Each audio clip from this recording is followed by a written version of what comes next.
Hello दोस्तों, स्वागत है आपका हमारे चैनल में। आज मैं आपको एक ऐसी कहानी सुनाऊंगी जिससे आपको पता चलेगा कि सचमुच आत्मा होती है या नहीं।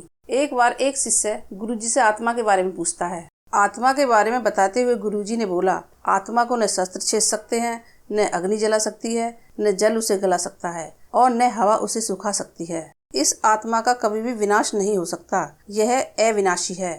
यह सुनकर एक शिष्य को जिज्ञासा हुई। वह बोला, किंतु गुरुवर, यह कैसे संभव है?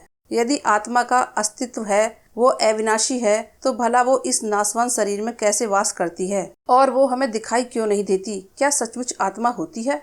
गुरुजी मुस्कुराए और बोले, पुत्र, आज तुम रसोई घर से एक कटोरा दूध ले आना और उसे सुरक्षित अपने कमरे में रख देना और कल इसी समय वह कटोरा लेकर यहाँ उपस्थित हो जाना। जैसा गुरुजी ने बोला, उस शिष्य ने वैसा ही किया।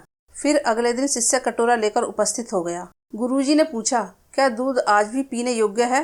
शिष्य बोला, नहीं गुरुजी, यह तो कल रात ही फट गया था, लेकिन इसका मेरे प्रश्न से क्या लेना देना? गुरुजी शिष्य की बात काटते हुए बोले, आज भी तुम रसोई में जाना और एक कटोरा दही ले लेना और कल इसी समय कटोरा लेकर यहाँ उपस्थित हो जाना। अगले दिन शिष्य सही समय पर उपस्थित हो गया। गुरुजी ने पूछा, क्या दही आज भी खाने योग्य है? शिष्य बोला, जी हाँ गुरुजी, ये अभी भी ठीक है। अच्छा ठीक है, कल तुम फिर इसे लेकर यहाँ आना, गुरुजी ने आदेश दिया। अगले दिन जब गुरुजी ने शिष्य से दही के बारे में पूछा तो उसने बताया कि दही में खटास आ चुकी थी और वह कुछ खराब लग रही है। इस पर गुरुजी ने कटोरा एक तरफ रखते हुए कहा, कोई बात नहीं, आज तुम रसोई से एक कटोरा घी लेकर जाना और उसे तब लेकर आना जब वो खराब हो जाए। दिन बीतते गए पर घी खराब नहीं हुआ और शिष्य रोज खाली हाथी गुरुजी के समक्ष उपस्थित होता रहा। फिर एक दिन शिष्य से रहा नहीं गया और उसने पूछ ही लिया, गुरुवर, मैंने बहुत दिन पहले आपसे प्रश्न किया था कि यदि आत्मा का अस्तित्व है,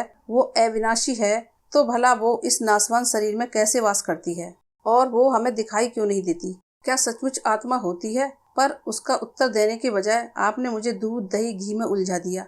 क्या आपके पास इसका कोई उत्तर नहीं है? इस बार गुरुजी गंभीर होते हुए बोले, वत्स, मैं ये सब तुम्हारे प्रश्न का उत्तर देने के लिए ही तो कर रहा था। देखो, दूध, दही और घी सब दूध का ही हिस्सा है, लेकिन दूध एक दिन में खराब हो जाता है, दही 2-3 दिन में, लेकिन शुद्ध घी कभी खराब नहीं होता। इसी प्रकार आत्मा इस नाशवान शरीर में होते हुए भी ऐसी है कि उसे कभी नष्ट नहीं किया जा सकता। ठीक है गुरुजी, मान लिया कि आत्मा अविनाशी है, लेकिन हमें घी तो दिखाई देता है पर आत्मा नहीं दिखाई देती। गुरुजी बोले, घी अपने आप नहीं दिखता है, पहले दूध को जामन डालकर दही में बदलना पड़ता है, फिर दही को मथकर उसे मक्खन में बदला जाता है, फिर कहीं जाकर जब मक्खन को सही तापमान पर घंटों पिघलाया जाता है, जब जाकर घी बनता है। हर इंसान आत्मा का दर्शन यानी आत्म दर्शन कर सकता है, लेकिन उसके लिए पहले इस दूध रूपी शरीर को भजन रूपी जामन से पवित्र बनाना पड़ता है। उसके बाद कर्म की मथनी से इस शरीर को दीन दुनिया की सेवा में मथना होता है और फिर सालों तक साधना व तपस्या की आंच पर इसे तपाना होता है,